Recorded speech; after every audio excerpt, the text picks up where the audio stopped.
الحمد لله رب العالمين نحمده ونستعينه ونؤمن به ونتوكل عليه ونعوذ بالله من شرور أنفسنا ومن سيئات أعمالنا من يهده الله فلا مضل له ومن يضلل فلن تجد له وليا مرشدا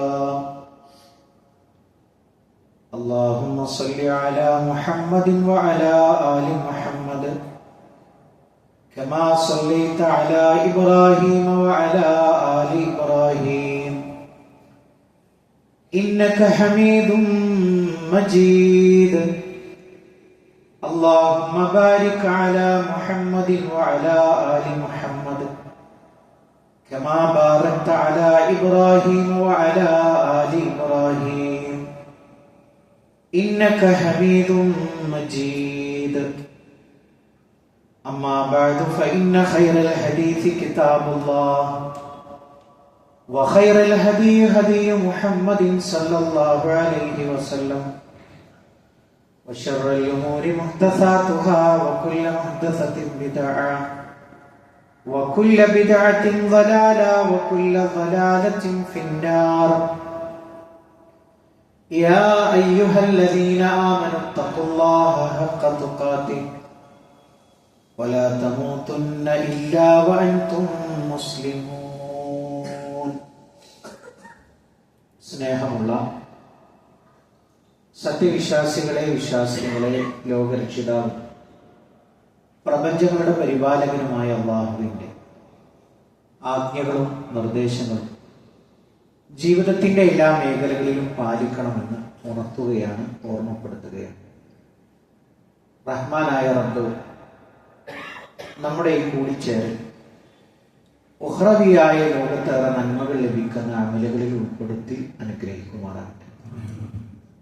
സ്നേഹമുള്ള സത്യവിശ്വാസികളെ, നമ്മുടെ കുടുംബജീവിതത്തിൽ ശ്രദ്ധിക്കേണ്ട 4 കാര്യങ്ങളെക്കുറിച്ചുള്ള ഉപദേശങ്ങളാണ് ഇൻഷാ അല്ലാഹ് ഇന്നത്തെ ഈ സംസാരത്തിന്റെ ഉള്ളടക്കം. റഹ്മാനായ റബ്ബ് അവന്റെ ദീൻ യഥാവിധി കേൾക്കുകയും അത് പഠിക്കുകയും ജീവിതത്തിൽ പുലർത്തുകയും ചെയ്യുന്ന മുഅ്മിനീങ്ങളിൽ നമ്മളെ എല്ലാവരെയും ഉൾപ്പെടുത്തി അനുഗ്രഹിക്കുമാറാകട്ടെ. സ്നേഹമുള്ള സത്യവിശ്വാസികളെ, നമ്മുടെ കുടുംബം അതാണ് നമ്മുടെ എല്ലാം. അവിടെ നിന്ന് ലഭിക്കുന്ന കൺകുളിർമ അത് ജീവിതത്തിൽ കിട്ടുന്ന എല്ലാ സമ്പാദ്യങ്ങളെക്കാൾ മികച്ചതാണ്. നമ്മുടെ മാതാപിതാക്കളെ കാണുമ്പോൾ നമുക്ക് സന്തോഷമുണ്ടാവുക, അതേപോലെ തന്നെ നമ്മുടെ ജ്യേഷ്ഠ അനുജന്മാർ, സഹോദരി സഹോദരങ്ങളെ കാണുമ്പോൾ നമുക്ക് സന്തോഷമുണ്ടാവുക, നമ്മുടെ മക്കളെ കാണുമ്പോൾ നമുക്ക് സന്തോഷമുണ്ടാവുക. ഇത് ജീവിതത്തിൽ മറ്റെന്തിനേക്കാളേറെ വിലപിടിച്ച ഒരു സന്തോഷമാണ്. അപ്പൊ പ്രിയപ്പെട്ട ആളുകളെ, വിശ്വാസികളെ, നമ്മളെ സംബന്ധിച്ചിടത്തോളം, ഒരു മുഅ്മിനായ ഒരു വ്യക്തിയെ സംബന്ധിച്ചിടത്തോളം ദുനിയാവിൽ അല്ലാഹു അവന് സന്തോഷിക്കാൻ നൽകിയിട്ടുള്ള ഒരു ഇടമാണ് അവന്റെ കുടുംബം എന്ന് പറയുന്നത്. അതുകൊണ്ട് തന്നെ അതിനെ നന്നാക്കി തീർക്കുക, അതിൽ അല്ലാഹു നിശ്ചയിച്ചിട്ടുള്ള സന്തോഷങ്ങൾ അനുഭവിക്കുക എന്ന് പറയുന്നത് വളരെ ആത്മാർത്ഥമായ പരിശ്രമം നമ്മൾ നടത്തണം എന്നുള്ളതാണ് ആദ്യമേ സൂചിപ്പിക്കാനുള്ളത്. കാലങ്ങളായി പിണങ്ങി ജീവിക്കുന്ന ജ്യേഷ്ഠ അനുജന്മാർ അത് നമ്മുടെ നാട്ടിൻ പുറങ്ങളിൽ ഒരു നിത്യ കാഴ്ചയാണ്. അതേപോലെ തന്നെ ഒരു ഉമ്മയുടെ ഗർഭപാത്രത്തിൽ നിന്ന് വന്ന അനുജത്തിയും അല്ലെങ്കിൽ ജ്യേഷ്ഠത്തിയും അനുജനും തമ്മിൽ മിണ്ടാതിരിക്കുന്ന കാഴ്ച അത് എത്രമേൽ ദയനീയമാണ് എന്നൊന്ന് ആലോചിച്ചു നോക്കൂ. തമ്മിൽ കാണുമ്പോൾ മിണ്ടുകയോ സംസാരിക്കുകയോ ഒന്നും ചെയ്യുന്നില്ല. ഇവിടെ നമ്മൾ ആലോചിക്കേണ്ടുന്ന ഒരു വിഷയം എന്ന് പറയുന്നത്, പ്രിയപ്പെട്ടവരെ, കുടുംബജീവിതവുമായി ബന്ധപ്പെട്ട് കുടുംബം നന്നാവണം, നന്നായി ജീവിക്കണം എന്ന് പറയുക മാത്രമല്ല, അതിലേക്കുള്ള വഴികളെ കുറിച്ച് കൂടി ഇസ്ലാം നമ്മളെ പഠിപ്പിക്കുന്നുണ്ട്. നമ്മൾ അതിൽ എത്രമാത്രം ശ്രദ്ധിക്കുന്നുണ്ട് എന്നുള്ളതാണ് പ്രിയപ്പെട്ടവരെ നമ്മൾ പരിശോധിക്കണം. അതിൽ ഒന്നാമത്തെ കാര്യം, ഒരു കുടുംബ ജീവിതത്തിന്റെ ഭദ്രത എന്ന് പറയുന്നത് അത് നിക്കാഹിന്റെ പവിത്രതയാണ്. നമ്മൾ ഇന്നത്തെ ഒരു നിക്കാഹ് എടുത്ത് പരിശോധിച്ചു നോക്കൂ, അല്ലേ? ഓരോ മനുഷ്യനും അവനവന്റെ സമ്പത്തിനെ ആളുകൾക്ക് പ്രദർശിപ്പിക്കാനുള്ള ഇടമായിട്ട് കാണും. അതേപോലെ തന്നെ തന്റെ തറവാടിത്തത്തിന്റെ പെരുമക്ക് വേണ്ടി കല്യാണത്തെ കാണും. അവിടെയൊന്നും ബർക്കത്ത് ഉണ്ടാവില്ല. നമ്മൾ എത്ര സമ്പത്ത് ചേർന്നാലും എത്ര തറവാട് ചേർന്നാലും അതിൽ പൊരുത്തമുണ്ടാകണമെങ്കിൽ അള്ളാഹുവിന്റെ തൗഫീഖ് അതിൽ വേണം, അവന്റെ ഇഷ്ടം അതിൽ വേണം. അവന്റെ ഇഷ്ടം നേടാൻ എന്താ കാര്യമുള്ളത്? മഹാനായ റസൂലുള്ളാഹി സ്വല്ലല്ലാഹു അലൈഹി വസല്ലം പഠിപ്പിക്കുകയാണ്, തുൻകഹുൽ മർഅതു ലിഅർബഇൻ, ഒരു സ്ത്രീ കല്യാണം ചെയ്യപ്പെടുന്നു, നിക്കാഹ് ചെയ്യപ്പെടുന്നു 4 കാര്യങ്ങൾക്ക് വേണ്ടി. ലിമാലിഹ, അവരുടെ മുതൽ നോക്കിയിട്ട് കല്യാണം നിക്കാഹ് നടക്കാറുണ്ട്. വലിഹസബിഹ, അവരുടെ തറവാട് നോക്കിയിട്ട് വിവാഹം നടക്കാറുണ്ട്. വലിജമാലിഹ, അവരുടെ ഭംഗി നോക്കിയിട്ടും നിക്കാഹ് നടക്കാറുണ്ട്. വലിദീനിഹ, പിന്നീട് അവരുടെ മതബോധം നോക്കിയിട്ടും നിക്കാഹ് നടക്കാറുണ്ട്. എന്നിട്ട് പ്രവാചകൻ സല്ലല്ലാഹു അലൈഹി വസല്ലം പഠിപ്പിക്കുകയാണ്, ഫൾഫർ ബിദാത്തിദ്ദീൻ, മതബോധമുള്ളവളെ നിങ്ങൾ വിജയിക്കണേ, അവളുമായിട്ട് നിങ്ങൾ തിരഞ്ഞെടുക്കണേ. തരിബത്തിയതാൻ, നിന്റെ കയ്യിൽ അല്പം മണ്ണ് പുരണ്ടാലും ശരി. പ്രിയപ്പെട്ടവരെ, എത്ര വ്യക്തമാണ്! നാട്ടിൽ നടക്കുന്ന എല്ലാ നിക്കാഹുകളെ കുറിച്ചും പറഞ്ഞു. അതിനൊരു മുമ്പിന് ശ്രദ്ധ കൊടുക്കേണ്ടത് ബാക്കിയൊന്നും നോക്കണ്ട എന്നല്ല. നമ്മളുടെ ഏറ്റവും പ്രിയോറിറ്റി, പരിഗണന ഏതിനായിരിക്കണം? ദീനീ ബോധത്തിനായിരിക്കണം. അതിലൊരല്പം നമുക്ക് വിഷമുണ്ടായാലും, അങ്ങനെയുള്ള ഒരു കുട്ടിയെ തെരഞ്ഞെടുക്കുമ്പോൾ അല്പം നമുക്ക് പ്രതിസന്ധി ഉണ്ടായാലും അതിനെ നിങ്ങൾ തെരഞ്ഞെടുക്കണമെന്ന് ഹബീബായ റസൂലുള്ളാഹി സ്വല്ലല്ലാഹു അലൈഹി വസല്ലം പറയുന്നു. പ്രിയപ്പെട്ടവരെ, ഇന്ന് ആരാണത് സെലക്ട് ചെയ്യുന്നത്? ഇന്ന് ഒരു രക്ഷിതാവിനെ സംബന്ധിച്ചിടത്തോളം അവന്റെ കയ്യിൽ നിൽക്കാത്ത രൂപത്തിലാണ് നിക്കാഹിന്റെ ചടങ്ങുകളും അതുമായി ബന്ധപ്പെട്ട അവന്റെ കുടുംബം. ഇപ്പൊ മക്കളെയൊക്കെ സംബന്ധിച്ചിടത്തോളം എന്തെല്ലാം അനർത്ഥം. ഇപ്പൊ നമ്മൾ പഠിപ്പിക്കുന്ന ഒരു സംഗതിയില്ലേ, ഒരാണും പെണ്ണും ഒരിക്കലും ചേർന്നു പോകരുത് വിവാഹത്തിന് മുമ്പ്. നമ്മൾ ആലോചിച്ചത്, തൊട്ട് മുമ്പ് നമ്മുടെ മലപ്പുറം ജില്ലയിൽ ഒരു പെൺകുട്ടി കഴുത്ത് ഞെരിച്ച് കൊല്ലപ്പെടുന്ന ഒരു സാഹചര്യം ഉണ്ടായി. നമ്മൾ ആലോചിക്കേണ്ടുന്ന ഒരു വിഷയമാണ് പ്രിയപ്പെട്ടവര്. നമ്മളൊന്ന് ആലോചിച്ച് നോക്കും. എവിടെയോ ജീവിതത്തിൽ പരിചയപ്പെട്ടു പോയ ഒരു ചെറുപ്പക്കാരൻ 18 കൊല്ലം അല്ലെങ്കിൽ 17 വർഷം നോക്കി ഉണ്ടാക്കിയ ഉമ്മയും ഉപ്പയെയും ഓർക്കാതിരിക്കാൻ അങ്ങനെ ആ ഒരു മറവി സംഭവിക്കുമാർ നമ്മുടെ മക്കൾ വളർന്നു പോയെങ്കിൽ നമ്മൾ ആലോചിക്കേണ്ട, ഈ വളർച്ച ശരിയാണോ, ഈ വളർത്തൽ ശരിയാണോ എന്നുള്ളൊരു വീണ്ടും വിചാരം. എന്നിട്ട് എന്താ സംഭവിച്ചത് അല്ലേ? ഏറ്റവും ക്രൂരമായ രൂപത്തിലാണ് ആ ഒരു പെൺകുട്ടിയെ ആ ഒരു ആൺകുട്ടി മോശമായ രൂപത്തിൽ ഉപയോഗിച്ചു. കൈയും കാലും ഒക്കെ കെട്ടിയിട്ടു എന്നൊക്കെ പറഞ്ഞാൽ അതിൻ്റെ ഒരു ക്രൂരത ആലോചിച്ചു. നമ്മുടെ മക്കളുടെ വില നമുക്കല്ലേ അറിയുള്ളൂ. അത് വഴിയിൽ കണ്ട് പരിചയിച്ചവൻ അറിയുമോ? ഈ ഒരു ബോധം നമ്മളുടെ ഈ ഒരു ഉമ്മത്ത് എവിടെയോ കൈമോശം വന്നു പോയിട്ടുണ്ട്. ഓരോ നിക്കാഹിന്റെ ചടങ്ങുകളുടെ വീഡിയോ കാണുമ്പോൾ അള്ളാഹു എന്താണ് ശിക്ഷ ഇറക്കാത്തത് എന്ന് നമ്മൾ ചിന്തിച്ചു പോവുക. അത്രമേൽ വൈകൃതങ്ങളാണ് ഈ ഉമ്മത്തിന് കുടികൂടിയിരിക്കുന്നത്. ഈ സമ്പത്ത് എന്നും ഉണ്ടാവുമെന്നാണ് ഈ ഉമ്മത്തിന്റെ ഒരു ധാരണ. പ്രവാചകൻ സല്ലല്ലാഹു അലൈഹി വസല്ലം പഠിപ്പിച്ചു, ദുനിയാ കുല്ലുഹാ മതാഅ, ദുനിയാവ് മുഴുക്ക നിനക്ക് അനുഭവിക്കാനുള്ളതാണ്. വഖൈറു മതാഇ ദുനിയാ, ദുനിയാവിലെ ഏറ്റവും മൂല്യമുള്ള ചരക്ക് അൽ മർഅതു സ്വാലിഹ, സ്വാലിഹായ ഒരു ദീനിയായ ഒരു പെൺകുട്ടിയാണ്. പ്രിയപ്പെട്ടവരെ, നമ്മൾ ഇതിൽ എത്ര പേർ ഈ ഒരു വിഷയം, ഒരു വിവാഹം വരുമ്പോൾ ആലോചിക്കാറുണ്ട്? നമ്മളൊക്കെ നേരത്തെ പ്രവാചകൻ സല്ലല്ലാഹു അലൈഹി വസല്ലം എണ്ണി പറഞ്ഞതിലേക്ക് നമ്മുടെ കണ്ണ് നീണ്ടു പോവാറുള്ളത്. അതിന്റെ അനർത്ഥങ്ങൾ എത്രയോ നമ്മുടെ മുമ്പിലുണ്ട്. അതിനനുസരിച്ചാണ് നമ്മുടെ മക്കൾ വളർന്നു വരുന്നത്. നമ്മൾ എത്ര പിടിച്ചാലും ആ ഒരു പിടുത്തത്തിൽ നിൽക്കാത്ത രൂപത്തിൽ നമ്മൾ വളർന്നു. നമ്മുടെ മക്കൾ വളർന്നുവെങ്കിൽ എവിടെയോ നമുക്കൊരു പാകപ്പിഴവുകൾ സംഭവിക്കുന്നുണ്ട്. പ്രിയപ്പെട്ടവരെ, അതിനെക്കുറിച്ച് വളരെ വീണ്ടും വിചാരം നമ്മളെ സംബന്ധിച്ചിടത്തോളം കൃത്യമായി ഉണ്ടാവണം എന്നുള്ളതാണ് നമ്മൾ മനസ്സിലാക്കേണ്ടത്. ഒരു കുടുംബം ഭദ്രമാവണമെങ്കിൽ അതിന്റെ അടിത്തറയാണ് ദീനിയായ ഒരു ഭർത്താവും ദീനിയായ ഒരു ഭാര്യയും. അതിലേ നമുക്ക് സമാധാനം ഉണ്ടാവും. അതിനാണ് പ്രവാചകൻ സല്ലല്ലാഹു അലൈഹി വസല്ലമ ഒരു കുടുംബത്തിന്റെ ഭദ്രത, ആസ്വാദനം എന്ന് പറയുന്നത് അത് മതപരമായ ഇണകളുടെ കൂടിച്ചേരലാണ് എന്ന് പറയാൻ കാരണം. ഒന്നാമത്തെ കാര്യം അതാണ്. അപ്പൊ നമ്മൾ വിവാഹം കഴിച്ചു, അപ്പോഴൊന്നും നമുക്ക് ദീനീബോധം ഉണ്ടായിരുന്നില്ല. പിന്നീടാണ് അള്ളാഹു അവന്റെ ദീനൊക്കെ പഠിക്കാൻ അവസരം കിട്ടിയത്. അപ്പൊ പിന്നെ ഇനി നമുക്ക് എന്താ ചെയ്യാനുള്ളത്? ഈ അവസരത്തെ പരമാവധി പ്രയോജനപ്പെടുത്തുക. എങ്ങനെ പ്രയോജനപ്പെടുത്തുക? എവിടെയൊക്കെ ദീനുണ്ടോ അവിടേക്ക് ഭാര്യയും ഭർത്താവും ചെല്ലട്ടെ, മക്കളും ചെല്ലട്ടെ, അവര് ദീന് പഠിക്കട്ടെ.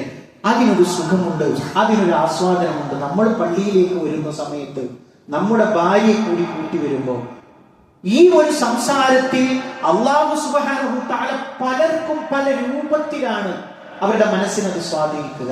നമുക്കറിയില്ലല്ലോ, നമ്മൾ വിചാരിക്കാത്ത പോയിന്റ് ആയിരിക്കാം ചിലപ്പോ നമ്മുടെ ഭാര്യയെ സ്വാധീനിക്കുക. ആർക്കൊക്കെയാണ് ദീൻ കിട്ടുക എന്നുള്ളത്, അള്ളാഹു കൊടുക്കുക എന്നത് അവന്റെ അടുക്കലുള്ള ഒരു കാര്യമാണ്. നമ്മൾ അതിന് സബബുകളാവുക, കാരണമാവുക എന്നുള്ളതിൽ നമ്മൾ എത്ര പേർ ശ്രദ്ധിക്കാറുണ്ട്? നമ്മുടെ പള്ളിയും നമ്മുടെ നിസ്കാരവും നമ്മുടെ ഓത്തും പാട്ടും ഒക്കെ റെഡിയാണ്. പക്ഷേ നമ്മുടെ കുടുംബത്തിന്റെ വിഷയത്തിൽ നമ്മൾ ഇടപെടാറുണ്ടോ? അവിടെ അവരുടെ സാന്നിധ്യം എത്രയാണ് എന്നുള്ളത് പ്രിയപ്പെട്ടവരെ നമ്മൾ ആലോചിക്കേണ്ടതുണ്ട്. രണ്ടാമത്തെ ഒരു കാര്യം എന്ന് പറയുന്നത് ദീനീപരമായ പണ്ഡിതന്മാരുടെ ആ ഒരു ചർച്ചകളൊക്കെ വരുന്ന സമയത്ത് നിനക്ക് നിന്റെ വീട്ടിലൊരു മുസല്ല ഉണ്ടാവണം. അത് പറയുമ്പോൾ ഞാൻ ചേർത്ത് പറയട്ടെ, ഒരിക്കലും ആണ് നിസ്കരിക്കേണ്ടത് വീട്ടിൽ വെച്ചല്ല. പണ്ഡിത ലോകത്തെ ചർച്ച എന്ന് പറയുന്നത് ആണൊരുത്തൻ വീട്ടിൽ വെച്ച് നിസ്കരിച്ചാൽ അത് സ്വഹീഹാകുമോ എന്നുള്ളതാണ്. അതെന്താ അങ്ങനെ പറയാം? ആണിനെ സംബന്ധിച്ചിടത്തോളം പള്ളിയാണ് അവൻ തെരഞ്ഞെടുക്കേണ്ടത്, പള്ളിയിൽ വെച്ചാണ് അവൻ നിർവഹിക്കേണ്ടത്. നമ്മളൊക്കെ ആലോചിച്ച് നോക്കാം. ഇപ്പൊ പല നാടുകളിലൊക്കെ സഞ്ചരിക്കുന്ന സമയത്ത് ഇപ്പൊ ഒരു സുബഹിന് ചെന്നാൽ ആ മഹലിന്റെ ദീനീബോധം നമുക്ക് അറിയാൻ കഴിയും. അവിടെ മിക്കവാറും നമുക്ക് കാണാൻ കഴിയുന്ന പ്രായമുള്ള ഒരു 2-3 ആളുകൾ. അവിടെ കുട്ടികൾ അശേഷമില്ല, യുവാക്കൾ തീരെയില്ല. നമ്മളെപ്പോഴും നമ്മളൊരു പള്ളിയുടെ ഒരു ജീവൻ എന്ന് പറയുന്നത് അവിടുത്തെ ചെറിയ മക്കളും അവിടുത്തെ യുവാക്കളുമാണ്. അപ്പൊ നമുക്ക് റാഹത്താണ്. കാര്യം എന്താണ്?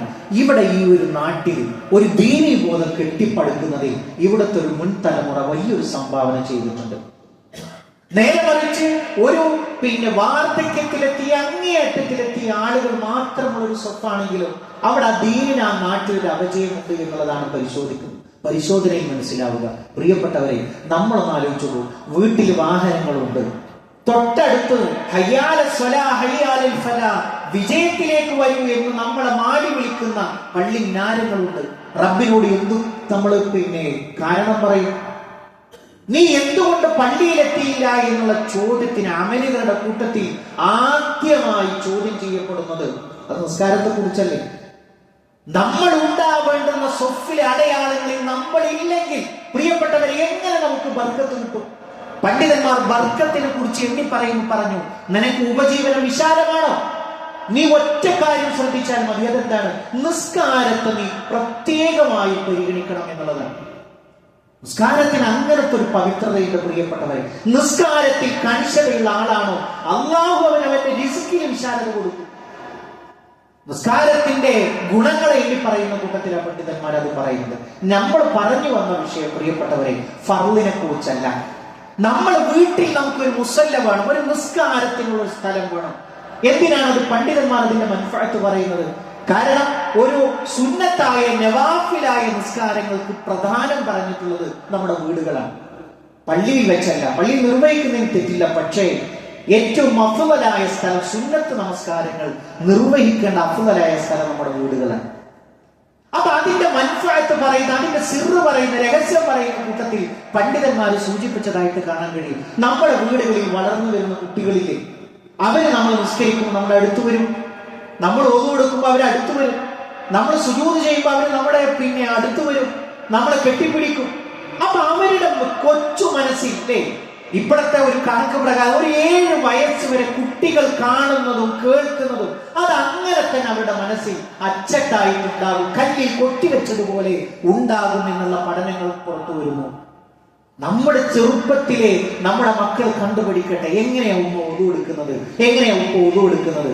അപ്പൊ ഉപ്പ നിസ്കരിക്കുന്നത് കാണുമ്പോൾ പടച്ചോനെ ആ ഉപ്പയെ കുറിച്ചുള്ള ചിന്തകൾ മനസ്സിൽ വരുമ്പോ നിസ്കരിക്കുന്ന ഉമ്മ അല്ലെങ്കിൽ നിസ്കരിക്കുന്ന ഉപ്പ, ഖുർആൻ പാരായണം ചെയ്യുന്ന ആ ഒരു വീടിന്റെ ആ ഒരു മുറിയിൽ ഇരുന്നു കൊണ്ട് ഓതുന്ന ഉപ്പയുടെ മുഖം, ഇതാകട്ടെ നമ്മുടെ മനസ്സിൽ, നമ്മുടെ കുട്ടികളുടെ മനസ്സിൽ ഉണ്ടാകുന്നത്.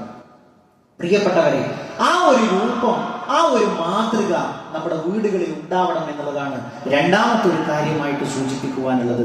മൂന്നാമത്തെ ഒരു കാര്യം എന്ന് പറയുന്നത്, പ്രിയപ്പെട്ടവരെ, വീട്ടുകാരുടെ അതിനോടനുബന്ധമായി ചേർത്ത് വെക്കാനുള്ള ഒരു കാര്യം, വീട്ടുകാരുടെ ഇസ്ലാമികമായിട്ടുള്ള പരിശീലനം. അതൊരു കുടുംബനാഥന്റെ ഡ്യൂട്ടിയാണ്.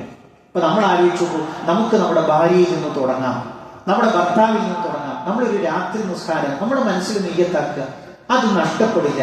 ശുദ്ധിയുള്ളിടത്തോളം കാലം ഒരു ഉമ്മ വിചാരിക്കണം, അത് ഞാൻ നഷ്ടപ്പെടുത്തില്ല. ഒരു ഉപ്പ വിചാരിക്കണം, ഞാൻ നിസ്കരിക്കും, അതോടൊപ്പം എൻ്റെ കുടുംബത്തോ. പ്രിയപ്പെട്ടവരെ, ഇവരെല്ലാവരും ഒന്നിച്ച് സ്വർഗത്തിലേക്ക് എത്തുന്ന ഒരു രംഗം ആലോചിച്ചു. നമ്മൾ കഴിഞ്ഞ ഖുതുബയിൽ പറഞ്ഞില്ലേ, സ്വർഗത്തിന് 100 ദർജകളുണ്ട്. ഒരു ദർജയുടെ അളവ് എന്താണ്? നിങ്ങൾ ഭൂമിയിൽ നിന്ന് ആകാശത്തേക്ക് നോക്കുന്ന അത്രയും ദൂരമുണ്ട് ഒരു ദർജകൾ തമ്മിലുള്ള വ്യത്യാസം എന്ന് പറയുമ്പോൾ അവിടെയും ഈ കുടുംബം ഉണ്ടാകും. നമ്മുടെ കൺമണികളല്ലേ അവർ, നമ്മുടെ അടിവസ്ത്രം വരെ വൃത്തിയാക്കുന്ന ഭാര്യ, നമ്മുടെ സന്തോഷത്തിൽ വേണ്ടേ? നമ്മൾ ജന്നാത്തിൽ ഫിർദൗസിനെ ചോദിക്കുമ്പോ പ്രിയപ്പെട്ട ഉമ്മമാരെ ഉപ്പമാരെ അവരും വേണ്ട നമ്മുടെ കൂടെ. നമ്മളെ വളർത്തി വലുതാക്കിയ നമ്മുടെ മാതാപിതാക്കൾ വേണ്ട സ്വർഗത്തിൽ, അല്ലേ? നമ്മൾ ആഗ്രഹിക്കേണ്ടതിനല്ലേ. അതിനെന്താ നമ്മൾ ചെയ്യേണ്ടത്? നമ്മൾ ചെയ്യേണ്ടത് ബോധപൂർവ്വം, നമുക്കൊക്കെ രാത്രി നിസ്കരിക്കുന്ന പതിവാക്കി ഉപ്പമാരുണ്ടാകും, ഉമ്മമാരുണ്ടാകും, അതിൽ നമ്മുടെ കുടുംബം ഉണ്ടാകട്ടെ. പ്രിയപ്പെട്ടവരെ, അത് ഒരൊറ്റയടിക്ക് നമുക്ക് നടപ്പിലാക്കാൻ കഴിയുന്ന കാര്യമാണോ? അതല്ല, അത് ഒരിക്കലും സാധ്യമല്ല. പിന്നെയോ, നിരന്തരമായ ഉപദേശങ്ങളിലൂടെ, നിരന്തരമായ പറച്ചിലുകളിലൂടെ, കുറ്റപ്പെടുത്താത്ത രൂപത്തിലുള്ള ഉപദേശങ്ങളിലൂടെ നമുക്ക് നന്മയുടെ പാതയിലേക്ക് കൊണ്ടുവരാൻ കഴിയും. നമ്മുടെ മക്കളൊന്നും അത്ര മോശക്കാരല്ല. നമ്മൾ പറഞ്ഞ രൂപത്തിൽ തന്നെ നമ്മൾ അത്രമേൽ അവർ ഇഷ്ടപ്പെടുന്നുണ്ട്. ആ ഇഷ്ടം സ്വർഗത്തിലേക്ക് നീട്ടിക്കൊണ്ടുപോവാൻ പ്രിയപ്പെട്ട ഉമ്മമാരെ ഉപ്പമാരെ നമ്മൾ ബോധപൂർവ്വം നമ്മൾ ശ്രമിക്കണം. സുന്നത്തായ നിസ്കാരങ്ങളെ വീടുകളിൽ പതിവാക്കുമ്പോൾ അതിൽ നമ്മുടെ ഭാര്യ ഉണ്ടാവട്ടെ, നമ്മുടെ ഭർത്താവ് ഉണ്ടാവട്ടെ, നമ്മുടെ മക്കൾ ആൺകുട്ടികളാവട്ടെ പെൺകുട്ടികളാവട്ടെ അവരുണ്ടാവട്ടെ. ഇതേപോലെ തന്നെ ഖുർആൻ പഠനം നമ്മളെ സംബന്ധിച്ചിടത്തോളം ഒരുപാട് സാധ്യതകളൊന്നുമുള്ള കാലഘട്ടത്തിലാണ്. ഒരു ഹിഫ്ദ് കോളേജിൽ പറഞ്ഞയക്കാൻ നമുക്ക് കഴിഞ്ഞിട്ടില്ല എന്ന് വിചാരിക്കുക. ഓൺലൈൻ സംവിധാനങ്ങൾ, നമ്മുടെ കോളേജിൽ പഠിക്കുന്ന കുട്ടിയെ ഒരു ഓൺലൈൻ ക്ലാസ്സിൽ ചേർത്ത് അത് ഒരു ദിവസം 1 or 2 ആയത്തുകൾ പഠിക്കുന്ന ഒരു രൂപം, പ്രിയപ്പെട്ടവരെ, എന്തുമാത്രം അവരത് സ്വാധീനിക്കും എന്നുള്ളതാണ്. അതിന്റെ കൂടെ നമ്മൾ പറയുക, നമ്മൾ പല കാര്യങ്ങളും അവർക്ക് വാഗ്ദാനം ചെയ്തു കൊടുക്കാറുണ്ടല്ലോ. നീ ഖുർആനിന്റെ ഒരു ജുസ് പാരായണം ചെയ്താൽ, അല്ലെങ്കിൽ ഖുർആൻ ആദ്യ അവസാനം പാരായണം ചെയ്താൽ നിനക്കിത് ഉപ്പന്റെ വക ഇന്നതുണ്ട്. നമ്മുടെ മക്കൾ അങ്ങനെ പഠിക്കട്ടെ. പ്രിയപ്പെട്ടവരെ, ദുനിയാവിൽ എന്തൊക്കെ നമ്മൾ വാഗ്ദാനങ്ങൾ കൊടുക്കാറുണ്ട്, ദീനീ വിഷയത്തിൽ അവർക്ക് കൊടുക്കട്ടെ. അതേപോലെ തന്നെ മറ്റൊരു നന്മയാണ് അല്ലാഹു സുബ്ഹാനഹു തആലയുടെ പ്രവാചകൻ പറഞ്ഞത്, നിങ്ങളുടെ ഉപജീവനം വിശാലമാക്കുന്ന മറ്റൊരു കാര്യം സ്വതക്ക നൽകുക എന്നുള്ളതാണ്. അത് ഒരിക്കലും മുതലിനെ കുറക്കുന്നതല്ല, പിന്നെയോ മുതലിനെ കൂട്ടുന്നതാണ്. നമ്മൾ എത്രമേൽ സ്വതക്ക നൽകുന്നുവോ അത്രയും റഹ്മാനായ റബ്ബ് നമുക്ക് നിറച്ചു തരും. കാരണം അതൊരു കനിവാണ്, അവനോടുള്ള കനിവാണ്, ദീനിനോടുള്ള സ്നേഹമാണ്, അള്ളാഹുവിനോടുള്ള മഹബത്താണ്, അവന്റെ ഇസ്ലാമിനോടുള്ള പിരിശമാണ് അവൻ പ്രകടിപ്പിക്കുന്നത്. കാരണം അത് അവനവന്റെ വിയർപ്പാണ് പകുത്തു കൊടുക്കുന്നത്. അതുകൊണ്ട് അള്ളാഹു അത് നിറച്ചു കൊടുക്കും എന്നുള്ളതാണ്. നമ്മുടെ മക്കൾക്കും ആ ഒരു ഗുണം പകർന്നു കൊടുക്കുക. പള്ളിയിലേക്ക് വരുമ്പോ നമ്മൾ പറയാം, ഒരു ചില്ലറ പൈസ കൊടുത്തിട്ട് നീ അത് ഒരാൾക്ക് കൊടുക്കണം, അല്ലെങ്കിൽ ആ പള്ളിയുടെ പെട്ടിയിലിടണം. ഈ ഒരു ശീലം ഇപ്പൊ നമ്മൾ ഒരു ബസ്സിൽ യാത്ര ചെയ്യുമ്പോൾ നമ്മളെ സംബന്ധിച്ചിടത്തോളം പല ഫക്കീറന്മാരും നമ്മുടെ മുമ്പിലൂടെ കടന്നുപോയി. നമ്മൾ കൊടുക്കുന്നത്, അങ്ങനെ കൊടുക്കാനുള്ള ഒരു പ്രേരണ, ആ ഒരു പ്രേരണ നമ്മുടെ വീടുകളിൽ നിന്ന് നമ്മൾ ഉണ്ടാക്കിയെടുക്കാൻ നമ്മൾ പ്രത്യേകമായി ശ്രദ്ധിക്കണം. അതേപോലെ തന്നെ നോമ്പെടുക്കാനുള്ള പരിശീലനം. സാധാരണ ഒരു നമ്മളുടെ ഒരു ചിന്ത, എന്റെ കുട്ടിക്ക് അത് വിഷമാവൂലേ എന്നുള്ളതാണ്. ഒരു വിഷമവും ഇല്ല പ്രിയപ്പെട്ടവരെ. സ്വഹാബ വനിതകളെ സംബന്ധിച്ചിടത്തോളം അവരുടെ മാതൃകയിൽ നമുക്ക് കാണാൻ കഴിയും. ഞങ്ങളുടെ കുട്ടികളെ പ്രോത്സാഹിപ്പിക്കും, ഉച്ചവരെ ഞങ്ങൾ അത് പ്രോത്സാഹിപ്പിക്കും. അപ്പൊ അവർക്ക് വിശപ്പ് വരുന്ന സമയത്ത് അവർ അതിലേക്ക് ശ്രദ്ധ തിരിയുമ്പോൾ ഞങ്ങൾ കളിപ്പാട്ടങ്ങൾ ഉണ്ടാക്കി കൊടുക്കും അവരെ ശ്രദ്ധ തിരിക്കാൻ വേണ്ടി, ഈ നോമ്പിൽ തന്നെ അവർ തുടരാൻ വേണ്ടി. അവരുടെ ഒരു കൊതി ആലോചിച്ചു പ്രിയപ്പെട്ടവരെ. ഞങ്ങൾ സ്വർഗത്തിൽ പോകുമ്പോ, ഞങ്ങൾ സ്വർഗത്തിന്റെ കവാടങ്ങളിലൂടെ പ്രവേശിക്കുമ്പോ എന്റെ മൂത്ത മോന് വേണം, എന്റെ മകള് വേണം, എന്റെ പേരക്കുട്ടി വേണം, എന്റെ മക്കളെല്ലാവരും, ഭർത്താവ് വേണം, ഭാര്യ വേണം, ഉമ്മ വേണം, ഉപ്പ വേണം. ഇത് എന്തൊരു കൊതിയാണ്! അത് ദീനീ രംഗത്ത് നമ്മൾ ആഗ്രഹിച്ചേ മതിയാവും പ്രിയപ്പെട്ടവരെ. അല്ലേ? നമ്മൾ സുബഹിന് പള്ളിയിലേക്ക് വരുമ്പോ അല്ലാഹു പറഞ്ഞില്ലേ, യാ അയ്യുഹല്ലദീന ആമനൂ, വിശ്വാസികളെ ഖൂ അൻഫുസകും വഅഹ്ലീകും നാറ, നിങ്ങൾ നിങ്ങളുടെ കുടുംബങ്ങളെ, നിങ്ങളെ തടിയ നരകത്തിൽ നിന്ന് സലാമത്താക്കണം. ഈ ആയത്ത് കേട്ട ഒരു ഉപ്പക്ക് എങ്ങനെ മകനെ കൂട്ടാതെ പള്ളിയിലേക്ക് വരാൻ കഴിയും? ആയത്തിന്റെ ബാക്കി എന്താ? വഖൂദുഹന്നാസു വൽ ഹിജാറ, വഖൂദുഹന്നാസു വൽ ഹിജാറ. നമ്മുടെ മനസ്സിൽ അതിങ്ങനെ ആവർത്തിച്ചു വരട്ടെ പ്രിയപ്പെട്ടവരെ. എന്ത്? ഞാൻ പള്ളിയിലേക്ക് വരുമ്പോ എന്റെ മകൻ നരകത്തിലേക്ക് പോവുക, നരകത്തിന്റെ വറകാവുക. എന്തൊരു കഷ്ടമാണ്! അവന്റെ ശരീരത്തിൽ ഒരു പനി വന്നാൽ ഉറക്കമെടുക്കാറില്ലേ നമ്മൾ? അവനൊരു ആശുപത്രിയിൽ കൊണ്ടുപോയി ആ ഉറക്കം നഷ്ടപ്പെട്ടാൽ നമുക്ക് പരിഭവമില്ല, എന്റെ മോന് വേണ്ടിയിട്ടല്ലേ. പക്ഷേ അവൻ നരകത്തിലേക്ക് പോകുമ്പോൾ നമുക്ക് എങ്ങനെ സഹിക്കാൻ കഴിയും? അതുകൊണ്ട് പ്രിയപ്പെട്ടവരെ, നന്മകൾ നമ്മളാണ് വളർത്തിയുണ്ടാക്കേണ്ടത്. ഒരു മദ്രസയിൽ കൊണ്ട് ചേർത്തത് കൊണ്ട് നമ്മുടെ ബാധ്യത തീരുന്നില്ല. അങ്ങനെ ഉണ്ടെങ്കിൽ അത് ആ ധാരണ നമ്മൾ തിരുത്തണം പ്രിയപ്പെട്ടവരെ. ഒരു മദ്രസ കൊണ്ട് ഒരു ബേസ് മാത്രമേ ആകുന്നുള്ളൂ. അതിൽ നമ്മൾ അതിനെ വളർത്തി വലുതാക്കാൻ, വെള്ളമൊഴിച്ച് വളമൊഴിച്ച് അതിനെ വലുതാക്കാനുള്ള ബോധപൂർവമായ പരിശ്രമം നമ്മുടെ ഭാഗത്തു നിന്നുണ്ടാവണം. റഹ്മാനായ റബ്ബ് അനുഗ്രഹിക്കുമാറാകട്ടെ. അൽഹംദുലില്ലാഹ്, അൽഹംദുലില്ലാഹി റബ്ബിൽ ആലമീൻ, വസ്സലാത്തു വസ്സലാമു അലാ റസൂലിഹിൽ അമീൻ വഅലാ ആലിഹി വസഹ്ബിഹി അജ്മഈൻ. അമ്മാ ബഅദ്. പ്രിയപ്പെട്ട സത്യവിശ്വാസികളെ, വിശ്വാസിനികളെ, ഒരിക്കൽ കൂടി അള്ളാഹുവിന്റെ ആജ്ഞാനിർദ്ദേശങ്ങൾ ജീവിതത്തിന്റെ എല്ലാ മേഖലകളിലും പാലിക്കണമെന്ന് ഉണർത്തുകയാണ്, ഓർമ്മപ്പെടുത്തുകയാണ്. പ്രിയപ്പെട്ടവരെ, 2 അറിയിപ്പുകൾ നൽകാനുണ്ട്. അതിൽ ഒന്ന്, നമ്മുടെ ഈ തൊട്ടടുത്ത് പുകയൂർ എന്ന് പറയുന്ന സ്ഥലത്ത് ഒരു സലഫി മസ്ജിദ്, അതൊരു ഉദ്ഘാടനത്തിന്റെ വക്കിലെത്തി നിൽക്കുന്നുണ്ട്. 16-ാം തീയതി ഫെബ്രുവരി 16-നാണ് അതിന്റെ ഉദ്ഘാടനം നടക്കുന്നത്. പ്രിയപ്പെട്ടവരെ, അതിന്റെ ഒരു നിർമ്മാണ പ്രവർത്തനങ്ങളിലേക്ക് കുറച്ചുകൂടി നമ്മൾക്ക് സഹായിക്കാൻ ചോദിച്ചിട്ട് അവർ വന്നിട്ടുണ്ട്. അത് പൂർത്തിയാവണമെങ്കിൽ ആ ഒരു സഹായം കൂടി കിട്ടിയെങ്കിൽ മാത്രമേ അവർക്ക് അതിന്റെ പരിപൂർണമായ രൂപത്തിലേക്ക് ആ ഒരു നിർമ്മാണ പ്രവൃത്തികൾ എത്തിക്കാൻ കഴിയുകയുള്ളൂ. അതുകൊണ്ട് ഒരു സഹായം അതിന്റെ നിർമ്മാണത്തിലേക്ക് നമ്മളോട് ചോദിച്ച് അതിന്റെ ബന്ധപ്പെട്ട ആളുകൾ വന്നിട്ടുണ്ട്. ഇൻഷാ അല്ലാഹ് നിങ്ങൾ ജുമാ നമസ്കാരത്തിന് ശേഷം അവർ നിങ്ങളെ സമീപിക്കുമ്പോൾ നമ്മളെ കൊണ്ട് കഴിയുന്ന കാര്യം അത് കൊടുത്തു കഴിഞ്ഞാൽ 16-ാം തീയതിയോടുകൂടി നമ്മുടെ അക്കൗണ്ടിലേക്ക് അത് കയറി തുടങ്ങും, അതിന്റെ ലാഭവിഹിതം. അപ്പൊ ആ ഒരു ശ്രദ്ധ നമ്മുടെ ഭാഗത്ത് നിന്നുണ്ടാവണമെന്ന് ഓർമ്മപ്പെടുത്തുകയാണ്. 2ാമത്തെ കാര്യം എന്ന് പറയുന്നത്, പരിശുദ്ധ റമദാൻ ഇന്ന് ശഅബാനിലെ 2ാമത്തെ വെള്ളിയാഴ്ചയാണുള്ളത്. ഇനി നമ്മൾ ഏതാനും ആഴ്ചകൾ, 1-2 ആഴ്ചകൾ കഴിഞ്ഞാൽ റമദാനിലേക്ക് പ്രവേശിക്കും. അപ്പൊ നമ്മളെ സംബന്ധിച്ചിടത്തോളം പരിശുദ്ധ റമദാൻ എങ്ങനെയായിരിക്കണം, അതിൽ ശ്രദ്ധിക്കേണ്ടുന്ന കാര്യങ്ങളെ കുറിച്ചുള്ള ഒരു ക്ലാസ് നമ്മളിവിടെ നമ്മുടെ ഈ പള്ളിയുടെ കീഴിൽ സംഘടിപ്പിക്കുന്നുണ്ട്. ആ കാര്യവും നിങ്ങൾ പ്രത്യേകമായി ശ്രദ്ധിക്കണം എന്നതാണ് ഓർമ്മപ്പെടുത്താനുള്ളത്. പ്രിയപ്പെട്ടവരെ, ഒരൊറ്റ കാര്യം കൂടി പറഞ്ഞുകൊണ്ട് അവസാനിപ്പിക്കാം. നമ്മൾ നേരത്തെ നമ്മുടെ കുടുംബജീവിതവുമായി ബന്ധപ്പെട്ട് ശ്രദ്ധിക്കേണ്ട കാര്യങ്ങളാണ് പറഞ്ഞത്. അതിൽ മഹാനായ റസൂലുള്ളാഹി സ്വല്ലല്ലാഹു അലൈഹി വസല്ലമ വീടുമായി ബന്ധപ്പെട്ട് ചില അദബുകൾ പാലിച്ചിരുന്നു. വീട്ടിലേക്ക് പ്രവേശിച്ചു കഴിഞ്ഞാൽ പ്രവാചകൻ സ്വല്ലല്ലാഹു അലൈഹി വസല്ലമക്ക് ചില മാതൃകകളുണ്ട്. നമ്മളത് മനസ്സിലാക്കേണ്ടുന്ന ചില സുപ്രധാനമായ കാര്യങ്ങളാണ്. അതിൽ 1ാമത്തെ ഒരു കാര്യം എന്ന് പറയുന്നത്, പ്രവാചകൻ സ്വല്ലല്ലാഹു അലൈഹി വസല്ലമ വീട്ടിലേക്ക് പ്രവേശിച്ചു കഴിഞ്ഞാൽ ആദ്യമായിട്ട് ചെയ്യാറുള്ളത് മിസ്വാക്ക് ചെയ്യുക എന്നുള്ളതാണ്. മഹദി ഉമ്മുൽ മുഅ്മിനീൻ ആയിഷ റളിയല്ലാഹു അൻഹയുടെ ഒരു ഹദീസിൽ നമുക്കത് കാണാൻ കഴിയും. 2ാമത്തെ ഒരു കാര്യം എന്ന് പറയുന്നത്, പ്രവാചകൻ സ്വല്ലല്ലാഹു അലൈഹി വസല്ലമ പഠിപ്പിക്കുകയാണ്, ഒരു മനുഷ്യൻ പള്ളിയിൽ വീട്ടിലേക്ക് പ്രവേശിക്കുന്ന സമയത്ത് അള്ളാഹുവിന്റെ നാമം ഉച്ചരിച്ചു. അവൻ ഭക്ഷണം കഴിക്കുമ്പോഴും അള്ളാഹുവിന്റെ നാമം ഉച്ചരിച്ചു.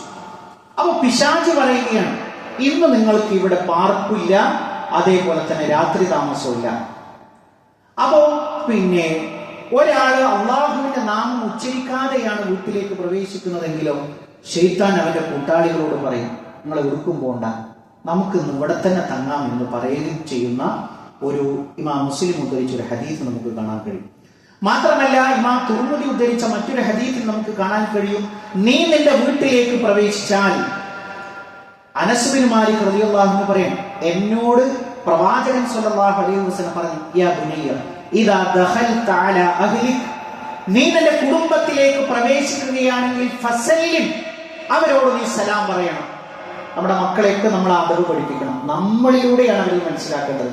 നമ്മൾ വീട്ടിലേക്ക് ചെന്നാൽ മക്കളോട്, ഭാര്യയോട്, ഉമ്മാനോട്, ഉപ്പാനോട് നമ്മൾ സലാം പറയണം.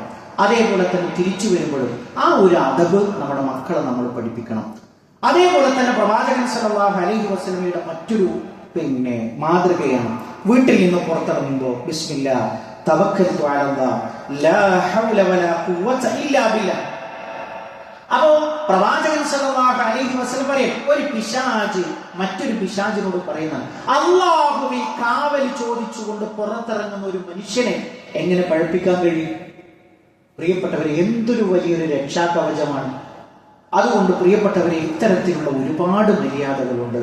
നമ്മളെ സംബന്ധിച്ചിടത്തോളം ദീൻ എന്ന് പറയുന്നത് കേൾക്കുന്നതും അറിയുന്നതും അത് നമ്മുടെ ജീവിതത്തിൽ പുലർത്തുമ്പോഴാണ് നമുക്ക് മുന്നോട്ട് പോകാൻ സാധിക്കുക. റഹ്മാനായ റബ്ബ് ഈ ലോകത്ത് വിജയം വരിക്കുന്ന മുഅ്മിനീങ്ങളിൽ, മുത്തഖീങ്ങളിൽ നമ്മളെ എല്ലാവരെയും ഉൾപ്പെടുത്തി അനുഗ്രഹിക്കുമാറാകട്ടെ. ഇതേപോലെ അവന്റെ ജന്നാത്തുൽ ഫിർദൗസിൽ ഒരുമിച്ചിരിക്കാനുള്ള ഭാഗ്യം നൽകിയ അല്ലാഹു നമ്മളെ ഓരോരുത്തരെയും അനുഗ്രഹിക്കുമാറാകട്ടെ. ജീവിത അവസാനം വരെ മുഅ്മിനായി മുത്തഖിയായി ജീവിച്ച് മരണപ്പെട്ടു പോകാനുള്ള ഭാഗ്യം അല്ലാഹുവേ ഞങ്ങൾക്ക് ഓരോരുത്തർക്കും നീ പ്രദാനം ചെയ്യുന്ന റഹ്മാനെ. അല്ലാഹുവേ, ഞങ്ങളുടെ കൂട്ടത്തിൽ രോഗങ്ങളെ കൊണ്ട്, മാറാവേദനകളെ കൊണ്ട് കഷ്ടപ്പെടുന്ന ഒട്ടനവധി ആളുകളുണ്ട്. അല്ലാഹുവേ, എല്ലാവർക്കും മാനസികവും ശാരീരികവുമായ ശിഫ നീ പ്രദാനം ചെയ്യുന്ന റഹ്മാനെ. അല്ലാഹുവേ, ഞങ്ങളുടെ കുടുംബ ജീവിതത്തിൽ സന്തോഷത്തെ നീ പ്രദാനം ചെയ്യുന്ന റഹ്മാനെ. അല്ലാഹുവേ, സ്വാലിഹായ മക്കളെ ഞങ്ങൾക്ക് നീ പ്രദാനം ചെയ്യുന്ന റഹ്മാനെ. അല്ലാഹുവേ, ഞങ്ങളുടെ ഇണകളിൽ കൺകുളിർമയെ നീ പ്രദാനം ചെയ്യുന്ന റഹ്മാനെ. അല്ലാഹുവേ, ഞങ്ങളുടെ മാതാപിതാക്കൾക്ക് നീ പുറത്തു കൊടുക്കുന്ന റഹ്മാനെ. اللهم اغفر للمؤمنين والمؤمنات والمسلمين والمسلمات الأحياء منهم والأموات إنك مجيب الدعوات يا قاضي الحاجات.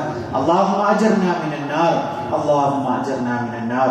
اللهم ربنا تقبل منا إنك أنت السميع العليم وتب علينا إنك أنت التواب الرحيم. آمين آمين برحمتك يا أرحم الراحمين. اللهم صل على